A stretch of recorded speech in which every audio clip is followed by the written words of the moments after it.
భారత్కు అమెరికాకు మధ్య వ్యాపారం ట్రేడ్ అని మాట్లాడారు అనుకోండి. 128 బిలియన్ అమెరికన్ డాలర్స్. హ్యూజ్ అంటే వాళ్ళే మన నంబర్ 1 ట్రేడ్ పార్ట్నర్స్. సో ఇందులో భారత్ అమెరికాకు పంపించే సరుకులు అంటే ఎక్స్పోర్ట్స్ మీకు almost 87 billion American dollars. So ఇవాళ ఈ వ్యవహారము మీకు చిక్కుగా మారింది. అంటే ఇప్పుడు మనము ఎప్పుడైతే ఎక్స్పోర్ట్స్ చేయలేమో ఆటోమేటిక్గా అమెరికాపై కూడా మనము శాంక్షన్స్ విధించవచ్చు. సో వాళ్ళు ట్రేడ్ డెఫిషిట్లో ఉంటారు. సో వాళ్ళకి ఇబ్బంది. అందరూ ఏం మాట్లాడుతున్నారు, మనకు ఇబ్బంది కదా. మనకు ఇబ్బంది అన్నప్పుడు వాడికి కూడా ఇబ్బందే. ఇప్పుడు చూడండి, జేడి వాన్స్ వాళ్ళ వైస్ ప్రెసిడెంట్ ఇతను ఒక స్టేట్మెంట్ ఇస్తున్నాడు. భారత్పై మేము విధిస్తున్న ఈ ఆయిల్ పెనాల్టీ అనేది రష్యాను దారిలోకి తీసుకువస్తుంది. అంటే మొన్న పుతిన్ అలాస్కా దాకా రావడం కారణము ఆయిల్ పెనాల్టీ ఫార్ ఇండియా. అలాగే ఇప్పుడు ఈ డే అంటే ఆగస్టు 27. సో ఇప్పుడు మేము విధించబోతున్న ఈ టారిఫ్స్ రష్యాను యుక్రెయిన్పై దాడులు చెయ్యనివ్వకుండా ఆపుతుంది. అంటే మీకు ట్రంప్ గారు ఏం చేశారు, తనలాంటి ఒక పనికి మారిన టీమును రెడీ చేసుకున్నాడు. సారీ, జేడీ వాన్స్ని ఇలా అంటున్నాను కాదు, ఎందుకంటే అతను చెప్తున్న ఈ ఆయిల్ పెనాల్టీ 50% టారిఫ్ ఎక్కడా కూడా మీకు నిజము అనే దాన్ని రిఫ్లెక్ట్ చేయడం లేదు. అంటే ఒట్టి అబద్ధాలు.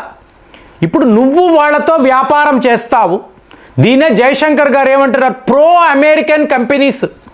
సో వీళ్ళందరూ రష్యాతో వ్యాపారం చేస్తే మీకు ఓకే, అదే ఇంకొక దేశము రష్యా వద్ద ఆయిల్స్ కొంటే నాట్ ఓకే. ఇది ఎలాగా? సో తప్పు కదా.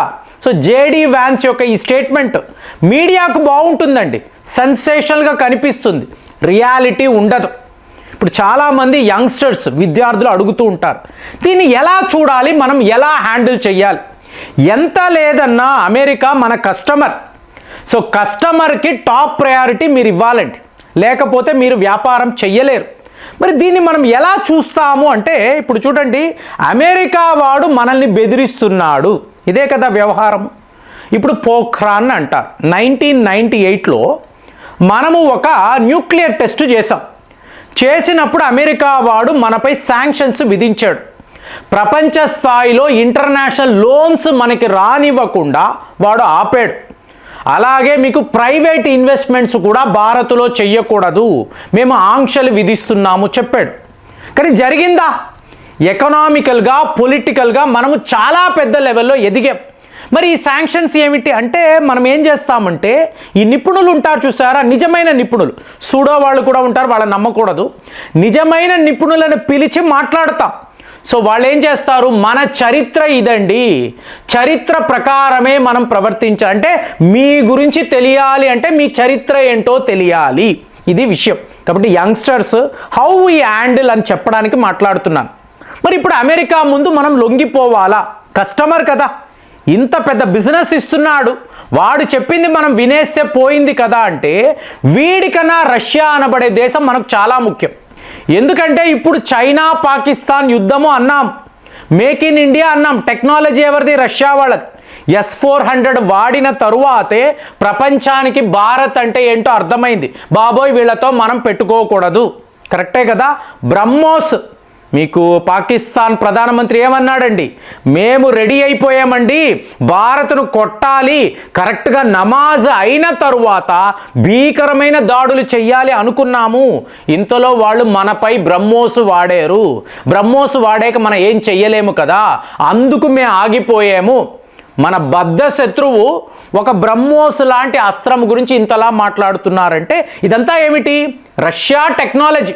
కాబట్టి రష్యా మన ఆప్తమిత్రుడు, వాళ్ళను కాదు అని మనం ఏం చెయ్యలేం. సో ఇప్పుడు దీన్ని ఎలా హ్యాండిల్ చేయాలి? మీకేమనిపిస్తుంది? అమెరికా వాడు మనల్ని ఛాలెంజ్ చేశాడండి, నీపై టారిఫ్ విధిస్తాను అన్నాడండి, మీరు ఏం చేస్తారు? సో ఇక్కడ ఎలా ఉంటుందంటే, మొండివాడు రాజు కన్నా బలమైనవాడు. శతకోటి దరిద్రాలకు అనంత కోటి ఉపాయాలు వెతకాలి. ఇవాళ మోదీ లాంటి వాళ్ళు ఇలాంటి ఛాలెంజ్ వచ్చినప్పుడు ఏం చేస్తారో చెప్పమంటారా? ఎదురుదాడి. ఎలాంటి ఎదురుదాడి ఉంటుందంటే, అమెరికా వాడు కోలుకోలేడు, అలాంటి దెబ్బ వీళ్ళు కొడతారు. సో ఇప్పుడు డైరెక్ట్గా వీళ్ళు ఏం మాట్లాడుతున్నారు, 112 క్రూడ్ ఆయిల్ క్యారియర్స్, నువ్వు రష్యా ఆయిల్స్ కొనకూడదు అన్నావు కదా. సో ఇప్పుడు మేమేం చేస్తాము, 112 షిప్పులు సిద్ధము చేస్తాము, ఈ రష్యా ఆయిల్స్ కోసమే ఈ షిప్పులను వాడతాము. అలా ఉంటుంది.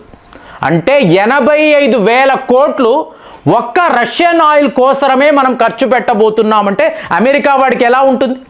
ఈ రష్యన్ ఆయిల్స్ని చూపించి కదా నువ్వు మమ్మల్ని బెదిరిస్తున్నావు.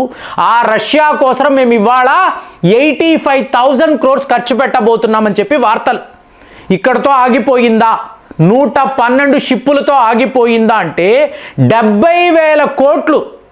అంటే మీరు మ్యారీటైమ్ అని అన్నప్పుడు భారత్ ఒక గ్లోబల్ పవర్. ఇప్పుడు మీకు రష్యా ఆయిల్స్ కావాలండి, యూరోప్ వాళ్ళు వెస్టర్న్ కంట్రీస్ షిప్పులు ఇవ్వమా అంటారు. మీరు ఎలా తెచ్చుకుంటారు? మీ వద్ద ఇలాంటి ఫెసిలిటీయే లేదు. చూడండి, ఇంతకాలములో ఏ రోజు మనము మన కోసం విడి షిప్పులు అనేవి మనం పెట్టుకోలేదు. అంటే ముందున్న పాలకులు అంత గొప్పవాళ్ళు. దాంతో ఇప్పుడు రష్యా వాళ్ళు ఏం చేస్తారు, షాడో ఫ్లీట్ను పంపిస్తూ ఉంటారు. ఎప్పుడో పాతకాలపు ఓడలను, వాటికి ఎటువంటి ఇన్సూరెన్స్ ఉండదు, ఎటువంటి మెయింటెనెన్స్ ఉండదు, వాటిని పంపిస్తూ ఉంటారు. దాంతో ఇవాళ మనం ఏం మాట్లాడుతున్నాము, షిప్పింగ్ క్లస్టర్ ప్రోగ్రామ్ అంటున్నాం, SCP.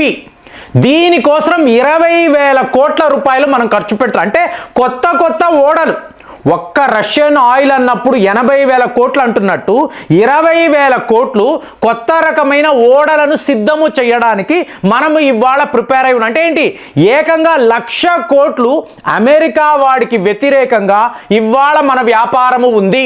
సో ఇది జేడీ లాన్స్ వాళ్ళు. నువ్వు ఇవాళ అమెరికా వైస్ ప్రెసిడెంట్ అయ్యి మమ్మల్ని బెదిరిస్తావా, ఆయిల్ పెనాల్టీని మాట్లాడతావా? మరి మేము తిరగబడ్డాము అంటే వ్యాపారంగా ఉండాలి, ఫ్రెండ్షిప్గా ఉండాలి. ఈ బెదిరింపులు, ఈ లొంగ తీసుకోవడాలు, ఇట్లాంటి డ్రామాలు మాతో చెల్లవు. సో ఏకంగా 1,00,000 కోట్లు ఓన్లీ షిప్స్ కోసమే భారత్ ఇవాళ ఖర్చు పెట్టబోతుంది అంటే మీకు అమెరికా లాంటి దేశాలు, యూరోప్ యూనియన్ లాంటి వాళ్ళు బిత్తరపోతున్నారు.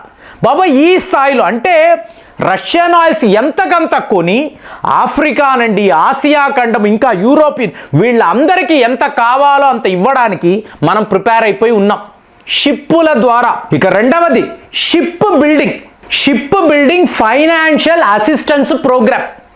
అంటే మీకు ఈ షిప్ యార్డ్స్ ఉంటాయి చూసారా, ఇంకా పెంచుకుంటూ వెళ్ళాలి. ఇప్పుడు వాడు ఆయిల్ అన్నాడు, మనము ఆయిల్ మీదే కాన్సన్ట్రేషన్, దాని మీదే ఫోకస్. రష్యన్ ఆయిల్స్ మాకు కావాలి.